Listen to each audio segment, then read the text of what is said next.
So how to improve your sales process and increase your business.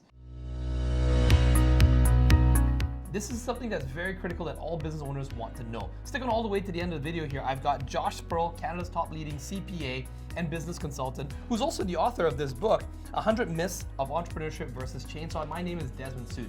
Over the years, last 6-7 years, I taught over tens of thousands of individuals all around the world in sales with my other mentor, Dan Locke. But at the same time too, I've been an entrepreneur and I work with Josh with other business owners on helping them to increase their sales and revenues just by increasing their the processes that they do. So Josh, in your book here, the myth that you actually wrote here, myth number 52 here, you talked about that most entrepreneurs think that sales cannot be systematized. Yeah. Can you talk about that myth for a second here?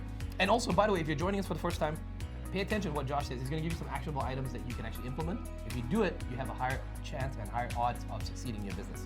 So they think they can't systematize sales because they have an imperfect understanding of what effective sales is. Right? An effective sales system is both predictable and repeatable. Yes. Okay. If you are trying to reinvent the wheel in every sales process, I guarantee you're falling short of what you could be. Right. Right. I mean, it may work for a while. You may make some money, but it's not scalable. And it could be better. Yeah. If something worked once with one client, it's more likely to work again with the next client. We don't have to reinvent that wheel every single time, right? Got it, yeah. The first step in your journey, what is the sales process? We can't forget the obvious. The obvious is you need a mechanism to continually train yourself or the other people who are selling stuff in your business, right?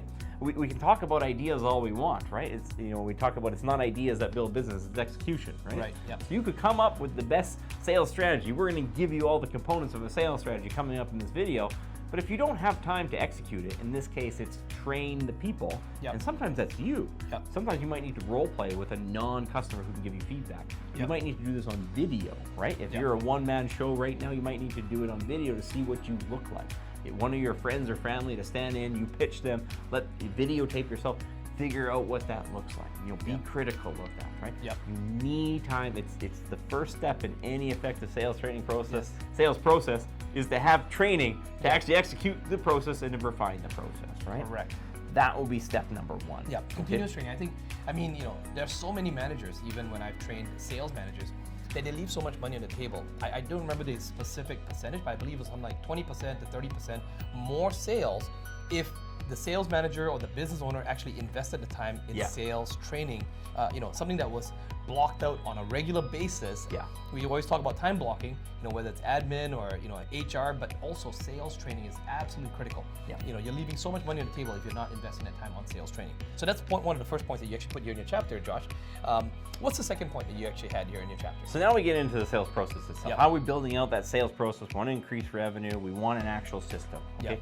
We understand that the best organizations in the world aren't relying on one headhunter, right? It's a predictable, repeatable process, okay? And processes will vary slightly by industry, but there's 4 general components, okay? Component number 1 is rapport. Rapport, okay? Build that rapport, It's rapport first, okay? So you want to, when you're building rapport, generally you're going to have to give something of yourself first. If you think they're going to tell you all about you, because the next thing that comes after rapport is needs. We got to figure out what they want, right? If you don't give them something first, right? A story. If you're trying to sell a car, you're telling stories about the cars you've bought, right? If you don't do that first, they're not going to be completely honest with you on what their needs are second, right? So we tell people we want to start with rapport first. So when you're building rapport, a common mistake that a lot of sales professionals, business owners do when they get on a call is they do this banter. They think they have to break the ice and they start talking about the weather or some sports or current events. And I would not actually do that. Focus on something that is actually related to the topic that you're going to be doing. That day, right, Josh? What are your thoughts? I mean, I talk about my business journey. Yes. I'm selling them on CPA or business consulting services. Why would I talk about the weather when I could tell them about my journey through entrepreneurship? That's right. If I was selling a car, I would talk about the cars I've owned. If I was selling houses, I would talk about houses I like or houses that I bought, right? You specifically, in your presentations, start off by telling, the entrepreneurs that come in that you were an entrepreneur yourself at one point needing, accounting services, right? And so you can relate with them. Exactly. And you can test this story. Now you're gonna think like, oh my God, I gotta find a separate story. It's like, here's the secret. When you find a story that works, you could tell it for the next 10 years. Correct. The exact same story over and over and over. If you find one that works, just go right back to that well, because every customer only goes through your sales funnel in that, once in that first initial funnel. So if every customer gets the same one, it's so much easier to do, right? Yes. And so you might need to work with your other employees to make sure their story is consistent, right? But you gotta start with that rapport, okay? Now we get into needs. Yes. Needs is the second thing, right? If you haven't built rapport, they're going to lie to you or leave out specific needs, right? Correct, What are they looking for? Now, people make the mistake of going to the next step, which is benefits. They're gonna tell them the benefits. So it's like, you don't even know what's important to them. You don't know what's important. Right? And by the way, when you're talking about needs, there are many different types of needs. I'm just going to give you something very simple that I learned from other mentors, but there are 3 levels of needs. What they tell you at the surface, and if you don't do any follow-up or dig deeper with questions to actually drill in deeper, ultimately, most times people will not tell you what their needs are on the first time because they don't know you very well. They haven't built that rapport, with you very long, so they're not going to open up with you. And there's many different types of personality types that are not going to open it up to you. So first of all, the needs. There's the surface level needs. Then there's going to be sometimes something related with financial needs, but ultimately there's going to be some sort of personal needs at a very low level, and that's the deepest level. Whether it's something about their pride, how it makes them feel. If you solve this problem, what's it gonna make them do for their life? So without going into too much detail there, the needs is a very, very important step.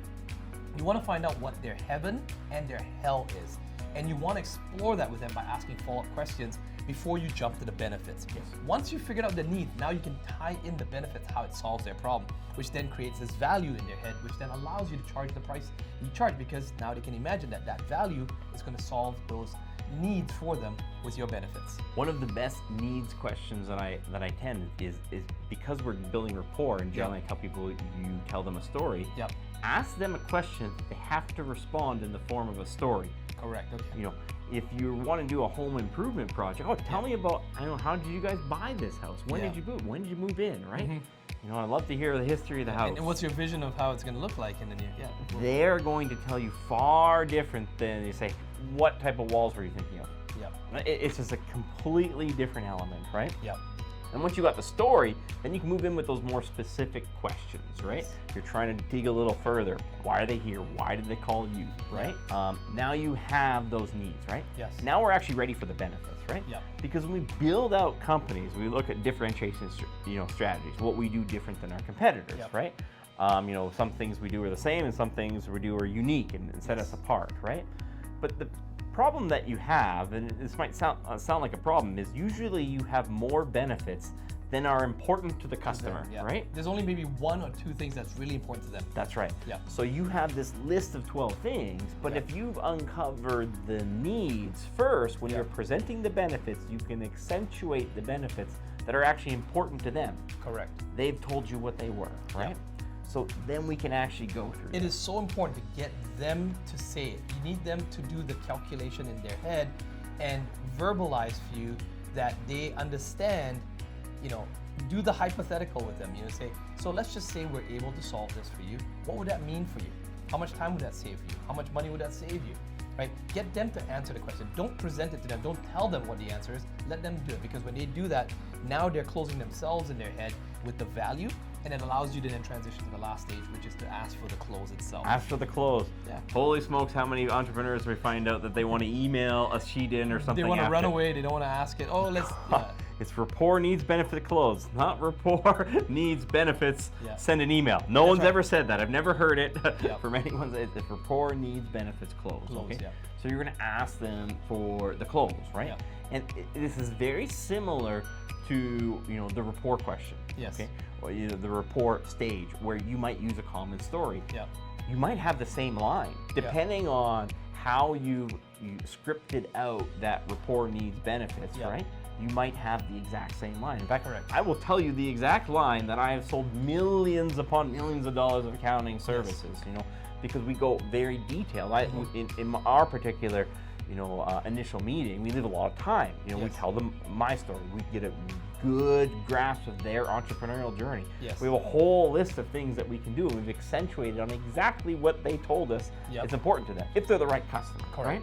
If they're the right customer, we're gonna, you know, propose to them an engagement letter. And then I simply ask them, after telling them exactly the benefits that align with their needs, does that sound like the type of services you need? Right.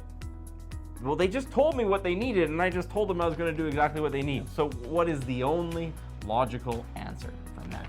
It's either yes or no, right? It's either yes, you know, if they believe you. Yeah, right? If they believe you, right? And the next section is great, I need your signature here. Correct.